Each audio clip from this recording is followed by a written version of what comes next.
I think our concept of male loneliness is that there's a certain type of man who looks a certain way and is maybe spending time in a basement or in a dark room alone and on a computer. And that may very well be true for lots of men, but there's actually a lot more men that are feeling incredibly lonely because they are emotionally disconnected from the people that they spend a lot of time with. So a lot of the men that we see out here in New York City, out on a Saturday, Friday night in a big group of boys, some of the loneliest guys you know. The guys that are swear they're in a big group taking an Instagram picture together with all their jerseys on, going to a game together, are some of the guys that probably don't know who they would call if they were in a crisis. Yeah, so what do you think it means to be a good man?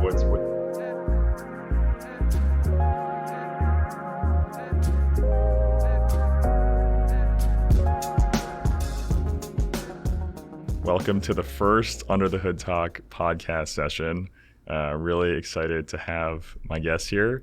We're going to kick it off with some introductions. I'll start with myself.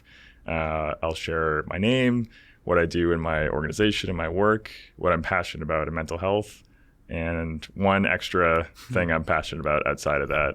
I think it'll be a good way to get to know who's here around the table, and then we'll introduce some of the topics we'll talk about in this session. Really excited to hear from the guys that are here, and really appreciate them sharing their experiences, expertise, and life stories. So first off, I am Henry. I'm from Under the Hood Talk, the host of the session, and really passionate about combating male loneliness. It's a big focus that we've been pursuing, especially the past few months. There's lots of different angles to talk about in men's mental health, but that's particularly one I've been passionate about and working on it with my friends as well. One thing I'm passionate about outside of my work is surfing. So it's a great way for me to get outside, get in the water, nothing else to think about except not drowning. So pretty good way to get your laser focus and some mindfulness too. So that's my little intro, and I'd love to pass it off to Lewis. Yeah, thank you, Henry, and thanks for having us again. Really appreciate it. So my name is Lewis. I am the content director at Hey Brother Co. And in that role, I do a lot of the written communications and work on the website and the newsletter and things like that. And in my day job, I'm also a communications professional. I work for an environmental nonprofit in the Hudson Valley, does environmental restoration work on the Hudson River. And in relation to men's mental health specifically, I also am very interested in kind of the community building aspect, the friendship and relationship building aspects of men's mental health, and combating that men's loneliness epidemic that we're currently going through. Outside of that work, I'm really recently have been getting into woodworking, sort of in this intersection too. I've been doing a lot with my father, and it's been a great bonding exercise for the two of us. And I love kind of the tactile nature of it too, like having a finished product, and also just doing something that I'm not very good at, learning a new skill that, is as a perfectionist, something that's been really, really good for me to do. Awesome. And hello, everybody. My name is Johnny. Thank you so much for having us, Henry. I'm the founder and CEO of Hey Brother Co. So I have my fingers in all of the possible pies that our organization could have, including leading our men's retreats, facilitating our virtual and in-person men's groups, and I also lead the Boyhood Mentorship Program at a high school local to me in the Cleveland area, which is actually also the high school I graduated from, which is super exciting to be in my own community. And within the men's mental health and what I call the men's work sphere, I'm most passionate about that really special moment where men can unlearn some patriarchy and embrace authenticity. So I love that real-time witnessing of men who decide to pursue authenticity and what they want to do for themselves rather than that preconceived notion of what a man should be. And I am trying to build up my skill set in creating those moments for groups of men and men individually and for boys. And then outside of this realm, I build chatbots for my day job. And my recent passion has been dancing. I've taken a couple bachata dance classes, and I've been dancing with more and more confidence over the past 2 years. And that's been a huge, joyful way to experience my body and rhythm and movement in a way that I used to feel pretty inhibited by. So it's a little bit about me. Hey, I'm Patch. I'm a therapist, and I work primarily with men individually, as well as couples and groups, much like Hey Brother Co.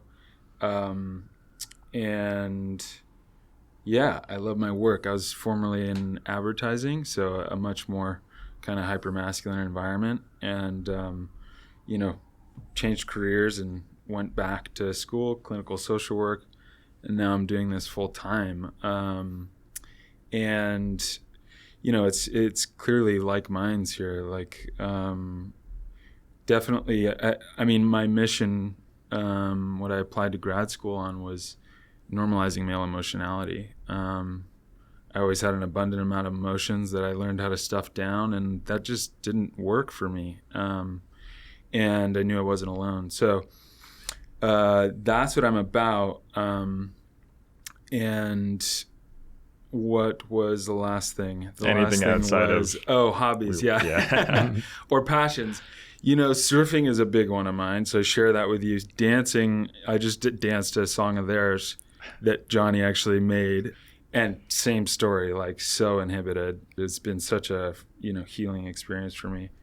Also, cooking is such a creative, fun act, and it requires total presence, and you get to like nourish and feed and be of service. And I don't know, that one's a big one for me. That's awesome. Yeah.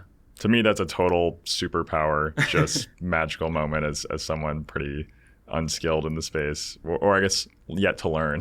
I'll phrase it as. Yeah. But it's just it's a magical moment when you can cook for people and Totally. brings everyone together.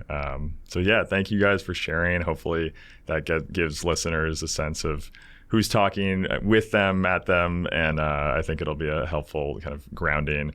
I can introduce the topics we're going to go over, and I'm hoping it flows, and if we get into other topics, amazing. But this is just kind of some brainstorm fodder to get us started. So I want to kick it off with getting your thoughts on the state of men's mental health today, either things that you've researched or heard, or anecdotes or experiences you've encountered in your work, I think would be helpful to share. I want to talk about either your own experiences or, again, other anecdotes or learnings you've had from your work in navigating masculinity.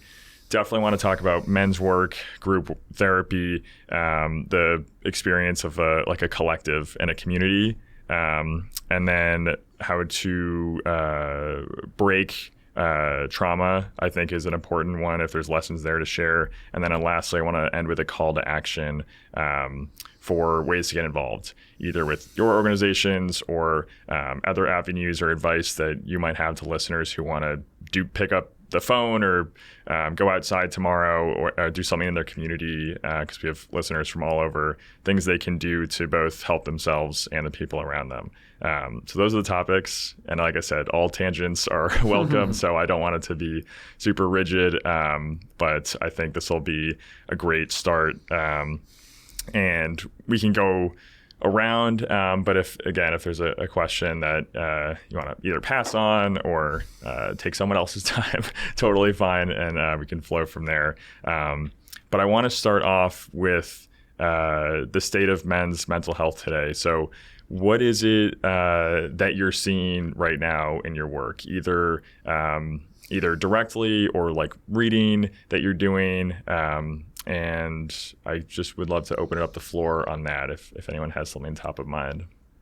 You both talked about loneliness, right? Male loneliness epidemic. And I think that's one of the things that I certainly see the most frequently in my office. And, statistics, 1 in 5 men say they have no close friends. And, I think in isolation, essentially every mental health condition deteriorates. Our body, our nervous system starts to break down. It thinks that it's actually dying, because as human primates, we evolved to actually depend entirely on our tribe for survival. We were very helpless, as infants. So we attach, and so I see that a lot. And for me, I think that's one of the most dangerous,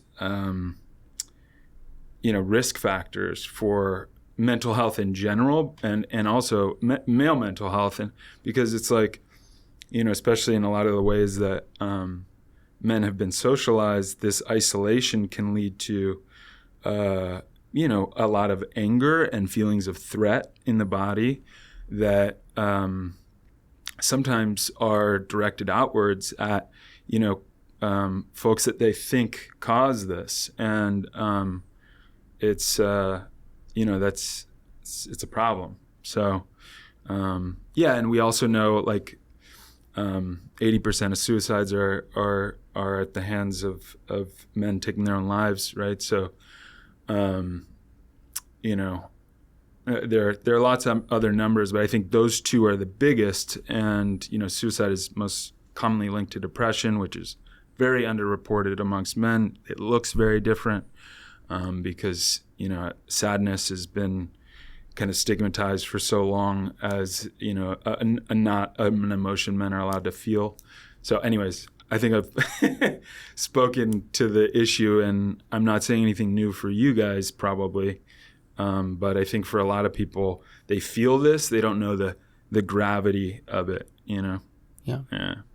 But yeah. I would love to contribute by saying that because I work with high school boys, I think I have a little bit more of my finger on the pulse of what younger men are experiencing as well, in addition to what you shared. Yeah. And I think that the Equimundo State of American Men Report 2023 shows that 1 in 6 men ages 18 to 23 feel that nobody really knows them well. But I think what's really interesting about that statistic and about loneliness in general as a concept is it's not to say that these men and boys are not spending time with other people. I think our concept of male loneliness is that there's a certain type of man who looks a certain way and is maybe spending time in a basement or in a dark room alone and on a computer.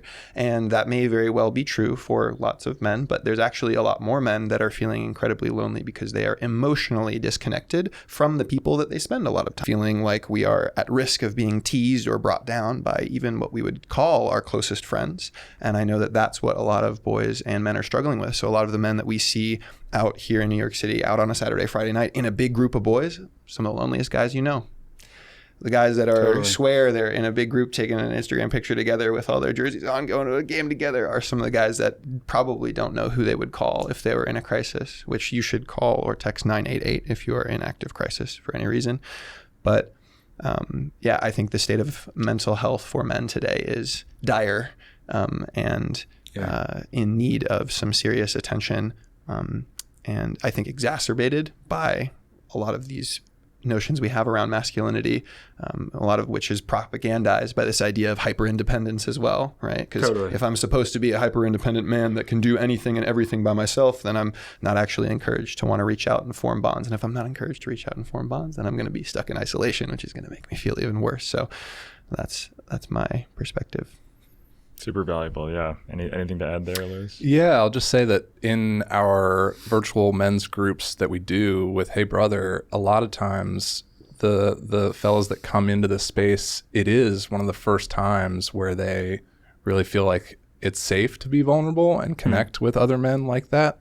And once you see that switch kind of flip, there is this realization that it's okay, that it's safe, but also that this is something that they were really lacking, that they were missing, right? So you really sense that kind of yearning, that desperation, in some cases, actual, deep desperation that these men have to connect with one another, to find community, and to identify that thing that they are missing, that they've struggled to identify. And it's just a really powerful moment to see that, but also it kind of makes me feel sad, to be honest, to think about all the men out there that either don't fully understand what they're lacking, or just don't know how to communicate in these ways and connect in these ways. So it's definitely something that we see pretty commonly in these spaces. Mm-hmm.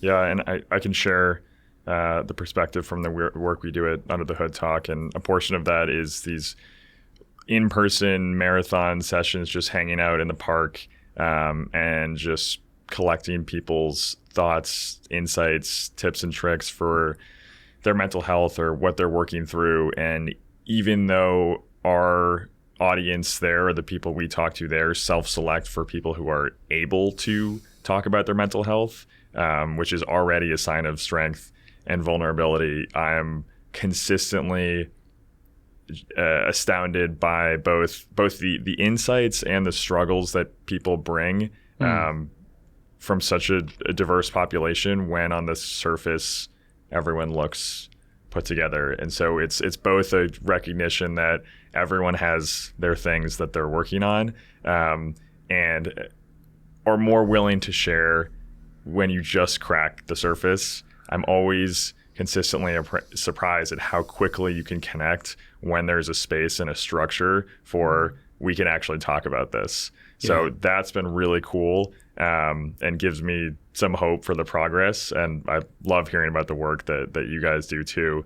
I'm curious if there's any insights you guys have on combating the stigma and the shame for getting to that next step of progress or opening up, how to combat shame or stigma associated with either seeking help from a professional or just reaching out to a friend. Like, what are the ways you've seen that can help kind of get that light bulb moment of I'm able to ask for help or combat the stigma? You want to talk about the book? Yeah, I do. Well, a quote from a very good friend of mine, someone who was also involved in the men's workspace. He just published and wrote a book called The Rules We Live By, Stories and Reflections on Unlearning Patriarchal Masculinity. His name is Destin Land.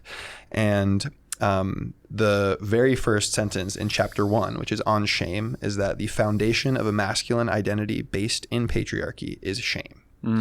So basically what we're all taught about forming our masculine identities from boyhood is that we need to avoid shame because we need to train ourselves and build ourselves up to be enough, man enough, worthy enough, whatever it is. And so the driving emotion and driving force there is shame. The only way out of shame is love. The only way to defeat shame in a grand battle is love, whether that's self-love, love with others, for others, and received by others. So this might sound like a bit of a hot take and kind of counterintuitive, but my answer is to be brave because, and I don't mean in this like man up way, but I do mean be brave enough to be one of the trendsetters in your circle, in your community, in your family, to be brave enough to be vulnerable. Set a precedent of emotional leadership. If you're so scared of what the people in your life will say about you, if you say, I really need to talk about something, or I expect more from you as a friend, can you please help me? Can you support me? I need you to listen to me. And you think that they're going to react negatively and be cruel to you, then why are you spending time with that person? And I promise you that the fear you have around being ostracized, if you sever that relationship and then you have no one, that fear of loneliness is actually way less severe than the current negative impact of being around only people who you can't be yourself around. And when you decide to either articulate your need for support because you're brave and you're setting that emotional precedent, then you can either open a door in those relationships or open space in your life for new people to come in and new experiences. So my answer is that I know that it's scary, but it is possible. And sometimes you gotta be the first one. And it's a really good feeling. And that's leadership. That's emotional leadership. Yeah. I mean, I was going to say, I think that having someone kind of demonstrate that leadership to you and being in community where there are those types of trendsetters and people stepping forward, breaking the mold, kind of being countercultural in this way, that can kind of give you the strength to be brave and to kind of shed that shame and that fear-based mindset. So the more you can surround yourself and be in community with others who are taking that step and being brave in those ways, it's kind of contagious in a way, I think. Yeah, even when you were kind of walking us through those steps, I could almost kind of feel some fear because it is scary. You're thinking about the people in your life and who you can be your authentic self without fear. And I'm sure all of us feel like maybe you can't do that with everyone, but it's a scary feeling to just kind of step forward and be like, I'm going to do that regardless. And like you said, it either opens the door to more connection with the people you have in your life or maybe it's revealed that that person actually won't accept you for your authentic self, and that is scary. Yeah. But it like you said, opens a space for new people who will. Is there anything to break that into a smaller step? Is there like a first step someone can take, in even like a kind of a one-liner to be like, hey, I want to talk about this? Any advice for someone who is at step 0 and wants to get to step 1 and just having the first conversation with the first friend or family member? I would say to pick the person that you think is the safest person, whether that's someone that you have had a vulnerable conversation with before. Maybe alcohol is involved even, right? Like that's your go-to if you're both out drinking it or whatever, and pick whoever the safe, or maybe it's a family member, right? Pick that safest person, and you can just text them, hey, our relationship means a lot to me, and I've got something I'd like to talk to you about. Do you have a few minutes in the next week? Something like that. See what they respond. I doubt they will say no. No, that's helpful. I think it's helpful to make it concrete sometimes if you're staring at the big wall of being brave. I also think that people will respond positively if you predicate it by saying, our relationship means a lot to me. Like you bring them in. It's an invitation of like, I'm coming to you because I value you. Not I need something from you directly, but this is you're chosen for this. Yeah, and I mean, dovetailing off of what Johnny's saying, certainly with that safe person or who you expect, but also, just like empathizing with the fear and just reinforcing like with high risk, there's high reward. And some of the most powerful moments in my life in terms of like feeling in my body proud and confident and were taking risks like that, was owning my emotional experience. And like, and I think that's really important to mention. Like there can be great treasure on the other side, Yeah. Well said. I'll add to that too, that on the flip side of that, like obviously me stepping into that fear is part of the equation. But then, when you are in a more comfortable place in relationships, being there for other people in a more proactive way. How many times do you tell a friend like, oh, I'm here if you need me, or like just call me, reach out to me if you need anything, right? Which is very much putting the ball in other people's court, right? So I've been trying to practice more engagement, like, instead of, putting the ball in the other person's court, I'm here for you. Let's talk about this right now. Like, what are the steps that we can take to engage further in whatever it is that's coming up for you or bothering you? And that can help, on kind of the flip side of those relationships, help someone be brave and step into that. Yeah, that's an awesome point, especially if you don't have that person in your life right away, you feel like you can share, but you can recognize that I can be there for other people. It just has those concentric rings of helpfulness for your friends and community.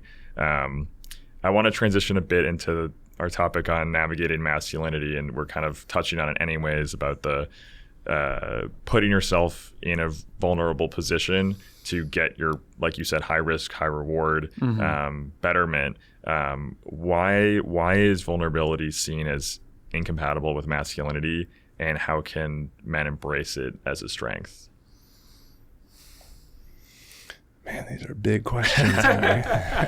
How much time you got? Oh, man. I mean, I was actually talking about this a little bit with my father recently. So my dad, for context, has actually joined Hey Brother. He comes to the men's groups. Like he's there. He's a 63-year-old man who shows up to the virtual spaces. He's been on a few retreats. We do like a father-son specific retreat where we've been together a couple times now. And so I was talking to him recently. He was very much an archetypal father, archetypal, stereotypical masculine man. So growing up, that meant for me, a lot of him repressing emotionality, not demonstrating to me as a young child, what it looked like to be emotional, didn't show any vulnerability, any of the negative emotions associated with masculinity, sadness, tenderness, weakness, right? So that's what came up recently, was talking about weakness. He's 63 years old. He is physically, not as strong as he once was. He's had a series of health issues, and we were talking about this because he still feels a lot of fear and, again, shame in showing me any of that vulnerability, any of his physical weakness, his physical vulnerability. Totally. And I was saying, why is that?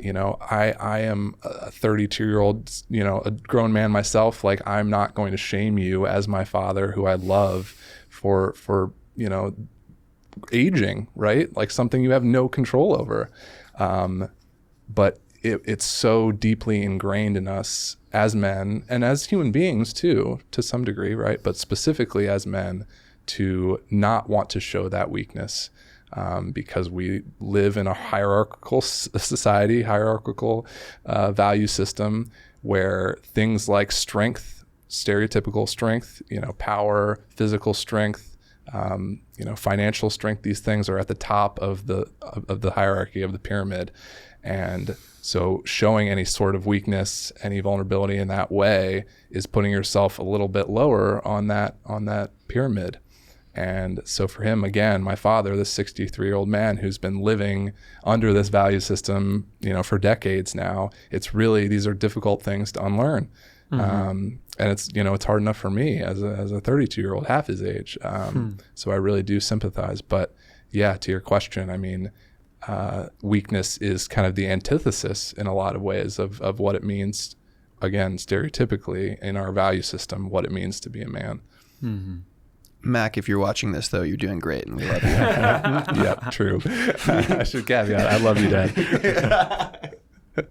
Yeah, I've seen Johnny post this quote, and it's from a shared book that, was incredibly, that was life-changing for me. It was Bell Hooks' The Will to Change, Men, Masculinity, and Love. But she talks about this quote of the first act of violence that men perpetrate is that of psychic self-mutilation. They kill off any emotional side of themselves. And, of course, this is different across generations, your dad's, mine, yours. I mean, even I think the progress for Gen Z is even, I can't speak to it, but that happened at a young age. Certainly for me, I remember like 15, around 14, 15 years old, you are like, oh, I can't have this, right? If I have this means I'm ostracized. And we are belonging creatures, right? I think the conflation of vulnerability as feminine is a fairly recent, it's not natural to our species and to our human history to feel that vulnerability and femininity are the same thing, and to feel that male identifying and masculine people should be resistant to it. That's something that was kind of introduced in the past couple hundred years with specific design in order to create the social structure that we now have, the social and economic structure that we now have. And it feels like it's been that way forever, because it has been that way for as long as anyone in this room has been alive, certainly, and a couple generations removed. So it feels like it has this huge permanence to it. But it's really interesting the way that some of our, even our historical narratives have been doctored in order to, like the hunter-gatherer type reference and analogy and metaphor that's often used in order to justify these innate natural masculine qualities of, well, men need to be hyper competitive because we were the ones that used to be out hunting. Well, the majority of calories for hunter-gatherer forager societies came from like women and children finding nuts and berries and tubers and roots and shoots, right? So like who was providing for who in that sense, right? But yeah, so it's a fairly recent idea, but I think you guys summed it up perfectly. I have no notes. On the external forces, we, especially now, we're so inundated with our consumption of books and media and movies. Do you think, how do you think that plays a role in shaping that? You mentioned it a bit on how it's conflating vulnerability with femininity. Are there either examples of either positive or negative portrayals that have led to that conflation that you can think of? Lots of old Westerns. I think is where it starts, because film has only been around for like 100+ years or so. But so older Westerns, that Clint Eastwood, the archetypal cowboy that goes in and he, can shoot straight and he doesn't take shit from, can I say shit? I think so, yeah. he doesn't take anything from anybody, and he's tough and self-sufficient, and I think that evolved into a lot of action movies and what we think from a lot of Stallone's films. I don't know, Rocky, Rambo, Terminator, Arnold Schwarzenegger. So there's this like physical archetype that I think emerges, as well as like militaristic vibes, being able to be proficient at like fighting and combat. And so there's lots of movies and media. I remember growing up and watching a lot of action movies and thinking that like the heroes were the desirable type of man to be, and the heroes were always ones who could fight, kick ass. Oh, sorry, damn it. And were desirable by women as well under, a heteronormative model. And so those are some negative examples, and there's still a ton of those today, and not just in fictional media, but now in like concrete real media. There's a ton of influencers that are preying on our collective male insecurity about what it means to be man enough, and they're then weaponizing that to sell courses and proliferate content that feeds that insecurity even further and tries to push men and boys into modeling these traditional characteristics. Some really positive examples of media. Ted Lasso is a phenomenal show that needs to be consumed by anybody that wants so many different examples of really positive, healthy masculinity that is courageously vulnerable. And it's so tastefully done. The writers of that show are brilliant. And some other really great examples of positive masculinity. Justin Baldoni recently starred in a film called It Ends With Us, which portrays intimate partner violence / domestic violence, and the progression of that. But in that film, there's also some examples of like how to be healthily masculine. And there's another one that Wayfarer Studios did. I'm blanking on the name of it right now, but I'll see if anyone else has other examples. Yeah, we pose a question sometimes in group about positive role models in modern media, like who are the positive male role models, and it really is kind of difficult to come up with any. I mean, I think of the ones growing up, the ones people come up with, or sometimes are like cartoon characters that they grew up with. I watched Yu-Gi-Oh! A lot growing up, like the cartoon, but even those, are mixed at best, so part of what Johnny's talking about, this weaponization, it exists because there is almost a vacuum, I would argue, of positive male role models out there right now. I mean, a lot of people cited like Obama,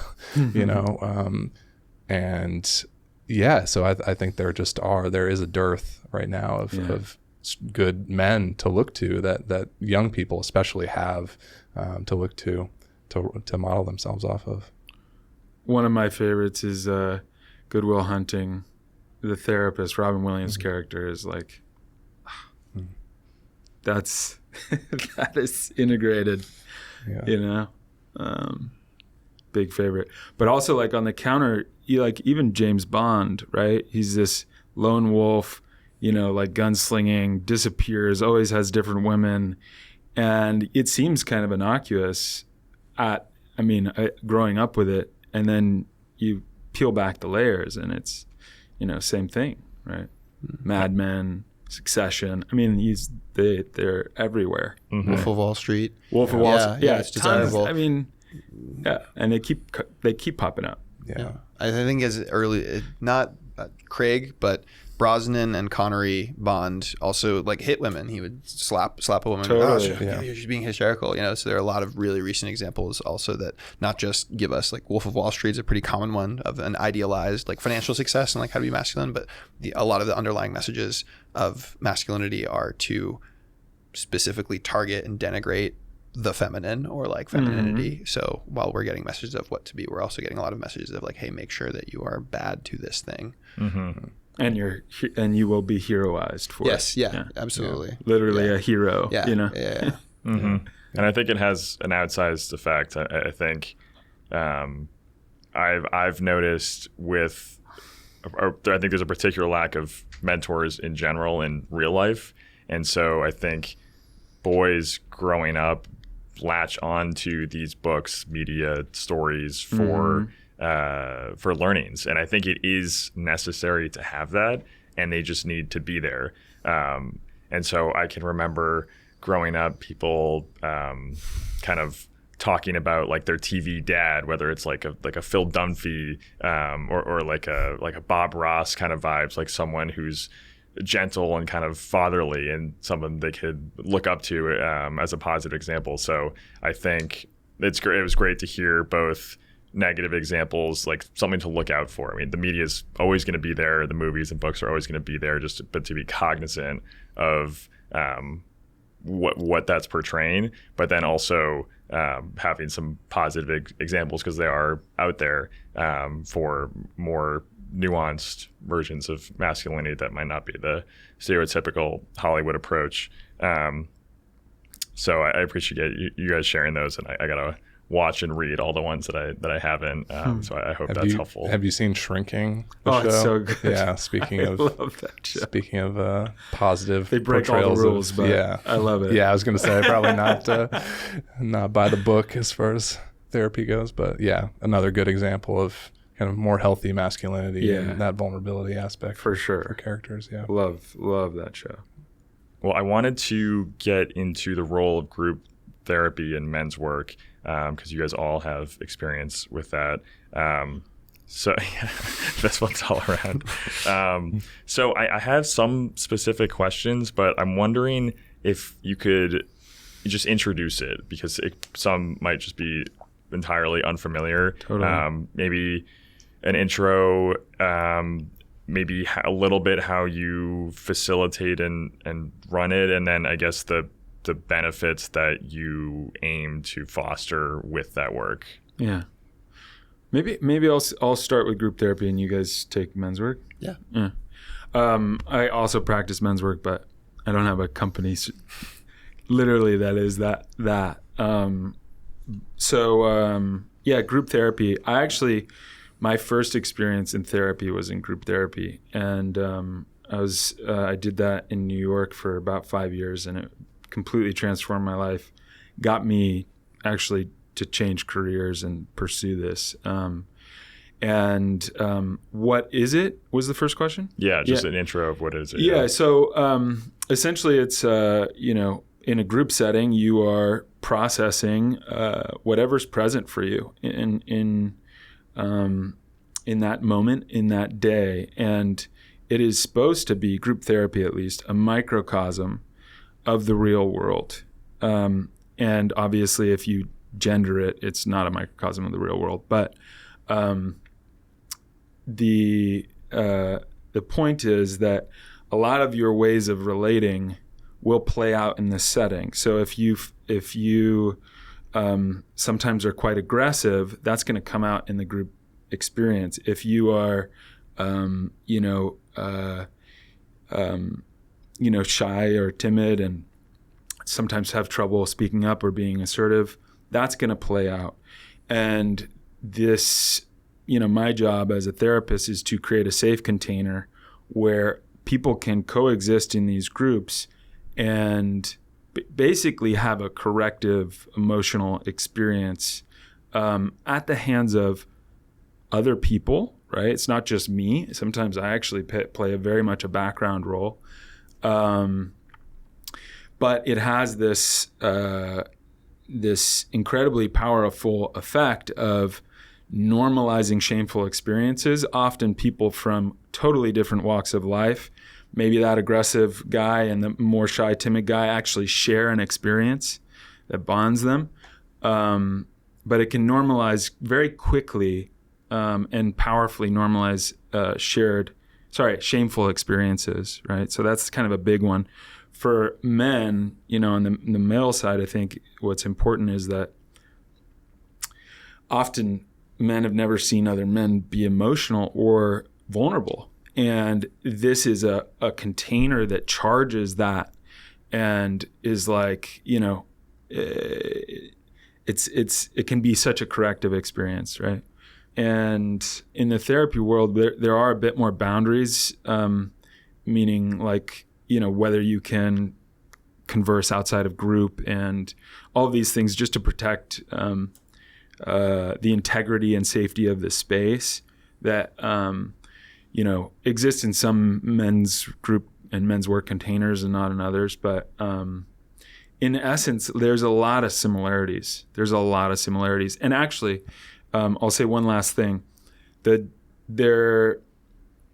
From me, a group setting as a therapist requires some level of self-disclosure in order for everyone to feel safe and like I'm not some authority figure on high that can actually make a space feel less safe.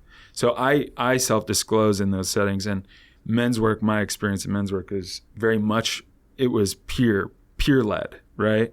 Because we're used to these hierarchical functions, and that can feel really unsafe sometimes. But that's really helpful.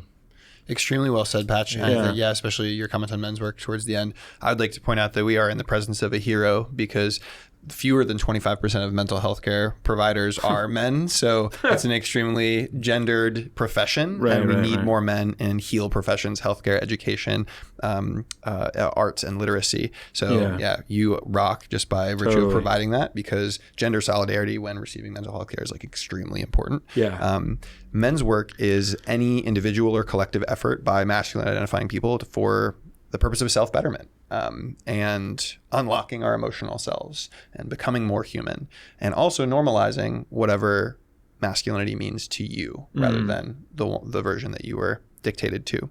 And so in our men's work practice, there are no mental health care providers present, because none of us are amazing LCSWs or psychologists or psychiatrists. However, it is that peer-led function where I'm going to touch on this term you used, corrective experiences. So that's a therapeutic term to say, I now have exposed myself to a real life scenario or multiple real life scenarios that contradict the story I've been telling myself about the nature of the world or about a thing. So if we're talking about group therapy or a men's workspace, my narrative that I've been operating under because of patriarchal indoctrination is that men are not vulnerable, men don't cry, men don't share. But I start joining a men's group, and all of a sudden I'm in a virtual circle or an in-person circle with 12 other men, some of whom are crying, some of whom have disclosed things to me about childhood experiences of abuse or being afraid of their fathers or trouble with their relationship or anything under the sun. And I'm like, whoa.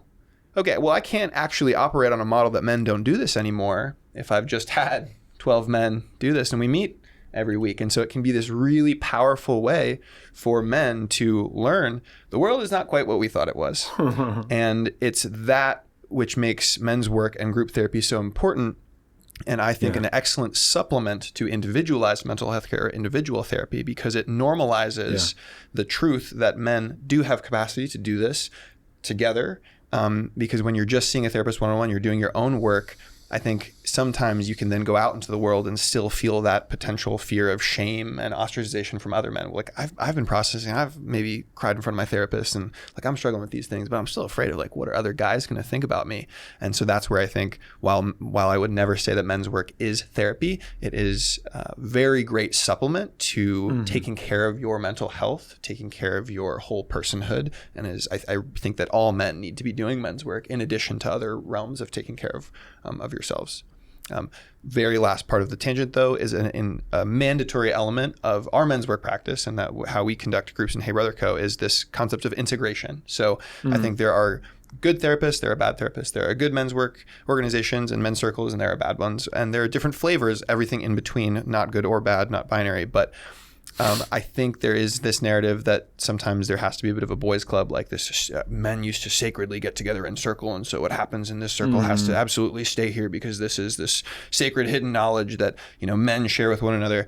And absolutely, stories stay, but lessons must leave. Right. So what Patch discloses to me in a personal sense in a men's group is what stays in that. I don't go and I say, hey, Patch told me this about his life, or I learned from Patch this. But we highly encourage, if Patch does teach me something about how to have a stronger relationship, and I've been reflecting on it from my men's group experience, I should go out into the world and start putting into practice that lesson I've learned without disclosing any personal information. So it's not, hey, this is your boys' club where once a week you get to hang out. It's that this is your training ground to have a better life outside of men's group. Yeah. And extremely well said, as always, both of you. But yeah, I'll just add that idea of it being a practice, that word practice, right? Like for me, so much of the value in these spaces, both therapeutic and in men's work, men's group, has been just feeling like it's a safe container, again, a safe space to like sort of test the waters, sometimes slowly, sometimes, just experimenting with a dynamic or expressing myself in a certain way and just seeing how it lands, how it goes, and maybe little by little gaining a little bit more of that confidence, going back to that fear aspect, that shame that we talked about earlier, gaining a little bit more of that confidence and seeing again that, maybe it's not as scary as my brain is telling me to do this thing or express myself in this way or interact or whatever it is. And also calling it a practice to know that it's not entirely like a fix, right? These aren't things that were, corrective, obviously, but it's not an antidote to anything, right? It's something you have to continue to go out and do in your life and integrate into other aspects of your world, and keep doing. It's not at a certain point you're done, you hit the finish line and you're this self-actualized, incredibly perfect, well-adjusted person and it's over. You got to keep continuing to practice that and continue growing. So two small things. It's cheaper. It's cheaper. Huge piece, right? Accessibility. That was what brought me in the first time. I couldn't afford one-on-one therapy. Yeah. Same with, at least the men's workspaces I'm familiar with. So accessibility is big. Other thing is it's more emotional. And let me just explain. The charge is greater in a group setting. It's harder to hide, right? So my personal experience, I didn't ever cry in one-on-one therapy. I cried in a group. And I don't know, my experience has been that for clients as well. It increases the kind of emotionality, depending on how numb you come in, right? Yeah. You might already have access to tears, in which case you're lucky. Right. Thank you for saying that. It's great points, especially for listeners. I think accessibility is obviously huge. And so seeking that out in that manner is a great avenue just to know about and research. And then certainly I think like you said, because we're social beings and that group aspect is really important. And I also think that the lessons taken from it, like you mentioned, might be more accessible outside of that space because, again, we're social, and if you're getting those learnings in a space that has those person-to-person interactions, you might be able to leverage it more in the quote-unquote real world. So, and you guys described it beautifully, as well as the benefits and seeing those behaviors, emotions, expressions in person to unlearn the harmful frameworks you might have in your brain that are keeping you stuck is totally a clear mechanism in my mind. So it's a really helpful avenue for betterment that you guys have laid out. So I really appreciate that. I'm curious, this is kind of a transition into building a supportive community and connected to the group work. Whether you've either seen men's worker group therapy as an avenue towards building bonds with other men, or maybe helpful in the sense of getting guys to a point where they're strong enough to either reach out and make new bonds. So I'm curious, what strategies can guys use to build the supportive communities that they need, either through men's work or through a different avenue? Well, I'll give a really quick example. We actually had a guy in group very recently who was saying that he moved to a new city in the last year or so and was struggling, like a lot of us, to make new friends and find community and things. Started coming to the men's group, this virtual space, and then he was saying the other week that he had joined, some community interest groups in the city where he lives, had started to get like engaged with these communal activities. And he was saying that only happened because of the skills and the confidence that he had built through the men's group. And we were just like this pump, like, this is what we're in it for, that integration component, but also just how beautiful it was to see him grow as a human being. And, this is a guy in his mid-20s who, was very lonely, was moved to a new city, right, and was struggling. And he just seems so much more at peace, so much happier, having kind of, and it's still early days, obviously, but having found a little bit of that community where he lives. And so that's just a good example of how you can kind of build on these skills we're learning and the confidence too. Yeah, again, going back to that fear and that shame, a lot of it comes back to that, right? And kind of counteracting that, kind of finding that strength to maybe go out in your quote unquote real life and make those connections. So a great example there. That's impact. My example is like my own life, just because I was think going to say this, but when people look at me and interact with me now as a 27-year-old and how I present and all of that, they would assume that maybe it's very natural for me to be the way that I am and emotionally vulnerable and open and be in this men's workspace. However, I grew up in a pretty turbulent environment with a very fractured. I don't have a relationship with my father now. I have been no contact with him for 6 years, and grew up in a very patriarchal, both emotionally, verbally, physically, financially abusive household. And one of the reasons why I initially asked that list of 25 or so guys to come to our first men's retreat is it was an open invitation of I did not feel any sense of support from other men. And I have, and I'm still working through this huge father wound. And I had this inherent belief that I just wasn't designed to connect with other men. There's something wrong with me. I'm not a good enough boy. I don't have whatever it is. And that's just my lot in life, I guess. But after a while of feeling pretty sorry for myself about that and grieving, I realized I had some individual connections that were really strong. They just weren't kind of at that next level, nor were they community based. So that is where I'm very proud of my 24-year-old self for being hey, I need this thing in my life, and will you come on it with me? And Lewis is one of the men who's courageous enough to step into that. And in just the past 2 years that we've been doing men's work together, I can confidently say Lewis is one of the directly responsible people for redefining my entire belief that I am lovable, and I have big brothers now. He sent me a video for my birthday last week that was I'm your big brother and I'm not going anywhere and I love you. And I've got John, I've got a lot of men now in my life that truly do love me for who I am and not anything that I do for them.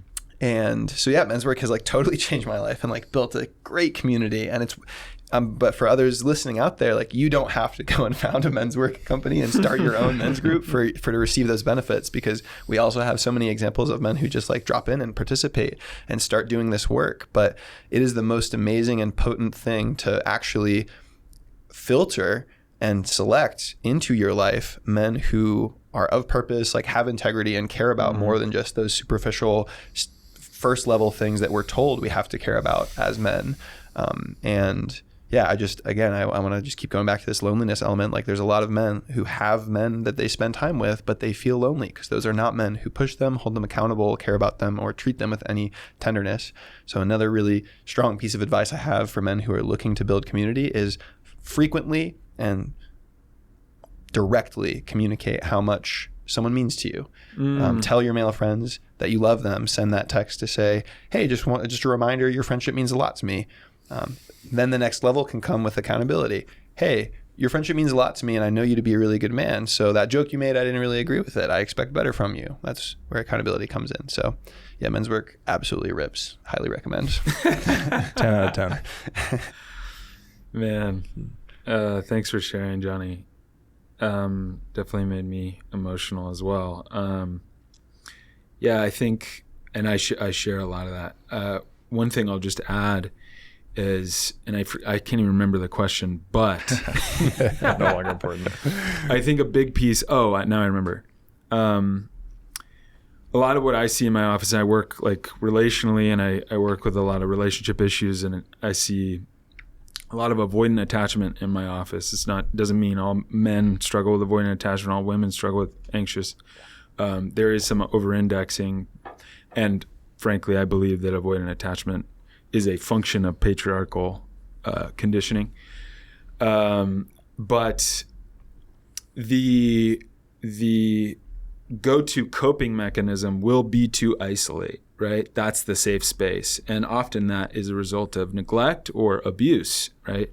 And so they're actually, in that sense, and obviously there's the socialization piece, but creating systems that actually force you to socialize and get out of your comfort zone if you struggle with that, right? Or frankly, depression as well. Systems that actually force you to get out of that isolation are required. We call it opposite action sometimes too. When you want to lean out, you got to lean in. And I saw this 5 for 5 challenge, which is actually similar to what you said. And I'm doing something similar that I just like a riff on 75 Hard that's more compassionate and more geared towards connection. But there's this 5 for 5 challenge that was the U.S. Surgeon General put on, and it was 5 days you commit to connection. And one is reaching out and telling someone how much they mean to you, just gratitude, expressing gratitude to people in your life. 2 is giving help, offering help, service. And the other was asking for help, asking to receive. Obviously, these might be crazy ideas for someone who has never done any of those things, but I love that. It's just 5 days. Try it. 5 days, you know? That's awesome. And that's a system, right? Mm-hmm. Yeah. It's got to become a habit. Sorry. No, I was just going to respond to what you guys shared because that was awesome. It was really cool to see an example. And I think a super relevant one is when there's changes, like a life change, and it could be a new job or a new city or a divorce or things where your life is shaking up and you're kind of feeling like you're back at square one. And I can imagine and have experience with moving to a new city, and it is terrifying. And like you mentioned, that isolation as a coping mechanism is kind of just suffocates progress. So really cool to hear an outline of steps that worked for someone you know. And then Johnny, I really appreciate you sharing your own experiences. Just amazing to see the work that you've done. And I think how many guys would like to turn their friends into brothers like you have is incredible. So that is just super amazing to see. We could all use more true brothers, not just social connects or acquaintances. And then Patch, I really appreciate the advice, especially the 5 for 5. I think that is borderline guaranteed if you actually do that to have a positive effect. So really cool to see concrete framework someone could take as a step, like literally next week. So really awesome advice and sharing for how to improve community and see the benefits out on the other end post doing that work. I want to move into more of that call to action for listeners, focusing on advocacy and activism and men's mental health. What can guys do to mobilize, like if they're inspired listening, mobilize the guys around them or themselves to help others? So this would be kind of on the help angle. So ideas you guys have for inspired listeners to spread the word, spread the knowledge, help the guys in their friend group, their communities. Are there avenues you can think of that people can pursue in a call to action?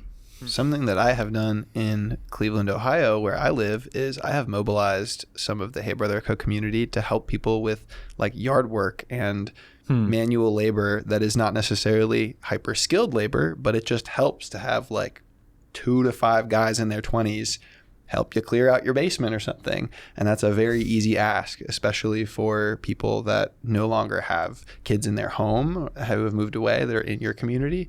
That is something that historically like sons and groups of men have been pretty good at, and it makes you feel great. And it's a good use of those muscles if you are someone who prides themselves on going to the gym, and that's how you measure your athleticism, like put them to work. So yeah, that's a pretty easy one, is like see if there's anybody that you know that needs some yard work done or some debris cleared or whatever. That's a cool way to both bond with the cohort of men assisting you with that, learn some logistical skills of how to like organize, and feel accomplished by being of service. Yeah, awesome. Are we talking about breaking out of isolation, or I think that could speak to part of it. I think I was getting at, like, if you're a listener and you're inspired to help both yourself and the guys around you in your own mental health journeys, ways you could go about that. Totally. So I love that example. Yeah, that's great. You know, one thing, and I'll just say this from the therapy world. One thing that's very common with people going to therapy, and also men's work, right? And I'm sure you guys have experienced this, is like they become evangelists and they all of a sudden want to like convert everyone. And I was one of those. I was one of those people, both with therapy and then with men's work. And it's kind of like, if you think about, and wherever you are on the religion spectrum, like it can feel similar to that, right? It's like, I'm righteous and I'm better. And so I try to stay away from that personally. And it's a weird thing to walk, right? It's a thin line, because on the one hand, I want to normalize male emotionality in therapy. And on the other hand, you know, I want to invite rather than like bang over the head. And I think, you know, something that you guys spoke to, and I certainly have learned, is one of the best forms of leadership is model it, you know, model it. And, you know, I think you guys do an excellent job of that. And, it might seem like it's not the greatest impact, but you are a leader. You touch, like, there are a lot of people watching you, you know. And the more that you defy a stereotype, the more you look like, you know, some like tough guy and defy that stereotype, the more you expand that, right? So I think that's big too. That's such a cool point, because it's a nuance that I certainly has been lost on me in many of my own conversations, where I do it and it's great for me. So obviously it'll be great for you. And so I just told you about it, so you should go do it. But it's such an important distinction where I'm still doing all the same great work and I'm sharing it, but it's through a position of leadership and not I told you so. Right. Yeah. It's like you said, it's such a fine line. You have to meet people where they are, right? Yeah. To some degree, while also, calling them in. But if you push too hard, sometimes they'll pull back. And it's just about kind of recognizing where people are and maybe pushing a little bit and seeing how they respond, and then calling in more. It is very tough. And we've struggled with that a lot in the men's group, where people will come into the space and we, as passionate, about this as we are, we'll really, try to share that passion with everyone. And not everyone is there, not everyone wants to be there. And that's just the way it is, you got to kind of accept that. So I love the kind of reframing as leadership, and kind of stepping into that power a little bit more, and recognizing the influence that you can have just by setting an example. Yeah, I can't wait to package up that snippet. That was amazing what you said. I think so many more men and boys need to be reminded, also from instilling self-confidence, that like you are a leader. Totally. And not in this masculine, feminine polarity, leadership is a masculine quality. I don't mean that. No. I mean that like inherently by virtue of being a human existing in different spheres of community, whether it be your family unit or your school or your place of employment or just walking through the subway station, people are watching you and notice the things that you do. Totally. And so instead of that tendency to self-isolate and maybe minimize and maybe think of yourself as insignificant, which is such an easy thing to go down and a spiral to get trapped in when you're fed messages from certain influencers who are like, well, if you're not driving a certain type of car and you don't make a certain amount of money, then you're a loser, right? So it's easy to get trapped in that. But if you instead say, I can make a toddler's day by making a silly face at them. I can be, like that's awesome. I can make people smile. I can Totally. Model for my friends. Like I can put a hand on someone's shoulder, even if it scares me a little bit, and show everybody in this room that that's cool and welcome. And then it becomes normalized. And then I've provided corrective experiences for the other people too. And I didn't have to be a CEO or a certain, even leader in a title to do that. I'm just a person. Yeah. Yeah, just to bring it back to my dad for a second. It's all about phrase dad, that you've, I'm isn't it? sure, before you. So my sister just had a child a little over a year ago, and so my dad is now a new grandfather, first time being a grandfather, and he is grappling with that a little bit in his role, and especially with the intersection of this men's work and his own therapeutic journey, and kind of how to best model healthy masculinity to his grandson. And he's been hyper focused on the interaction between the two of them, how he actually the dynamic of dealing with the grandson, and I've been like, no, you should maybe just focus on how you move through the world. He is going to look at you, Thomas, the grandson, is going to look at you and look to you and mimic what you're doing, just the same way I did as your son. We're just, we're monkeys to a certain degree, right? So we see and we do. And so he just needs to focus on himself and how he carries himself when he's around my grandson, and how he moves through the world. And Your nephew. Yeah. Not your grandson. Did I say your my nephew. grandson? No, not my grandson. His grandson, my nephew. That leadership in the same way will be so impactful. Love that. Well, we're coming up on time, so I wanted to leave a little bit at the end to open up if there's anything we haven't covered or messages to listeners. And if not, no one needs a speech prepared, but I always like to leave a little time at the end if there's things we missed. We covered almost all of our topics. I think it was an amazing conversation, and I appreciate you guys coming down to share your knowledge, and really excited for all the things we covered. So one, thank you, and two, if there's anything else, let us know. I have something. Go for it. Should I look there? Sure. I just want to say for the men and masculine identifying people who are watching and listening that you matter, your life matters, you are worthy. There is no such thing as a man card that can be deprived or taken from you at any point in time. You don't have to prove anything to me or anyone else in the world to identify as a man. And if you want to be a specific type of man that likes certain types of things, you still get to be a man. If you want to be another type of man who likes different things, you still get to be a man. And I just hope that when you listen to these words, you can feel a little bit of self-compassion and understanding and maybe take off the mask a little bit. And I hope for you that you can move more and more each day towards a version of manhood that is both authentic and fulfilling to you rather than performative and demanding of you. That's awesome. Johnny's passion is always super clear. He cares. Yeah, you should have gone last. Drop the mic after that.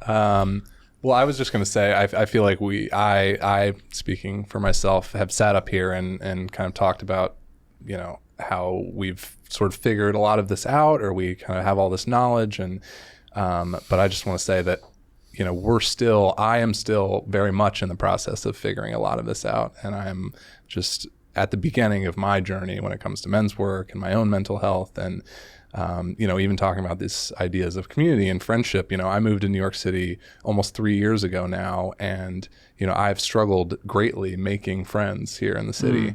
And it's something that I deal with a lot. I feel a lot of loneliness. And So I don't want this conversation at all to come across like, yeah, we're preaching from this ivory tower, and then we've got it all figured out and we're, just trying to tell you how to live your life. It is a constant journey, even for those of us who have, been in it a little longer. And no one's perfect. We're all just trying to figure it out. That's a great point. Yeah, there's a difference between like the work that we do and the lessons we try and share, but then there's also us all doing that as well, because we're all human. So it's a really important line to draw, that there's work inside as well. Anything else, Patrick? No, I mean, I'm just going to underline both of what they said. It's great. Awesome. Nothing needed. Yeah. Well, that is a wrap, and I really appreciate you guys sharing everything. That's awesome. Thanks, Henry. Thanks so much. Yeah, this is fun. Yeah, so what do you think it means to be a good man?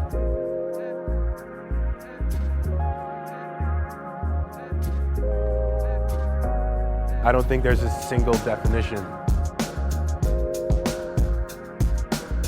Things that make up a good man are just the things that make up a good person. Someone who's honest, someone who's decent. You're also willing to express yourself in a healthy way, and you're in touch with your emotions as well.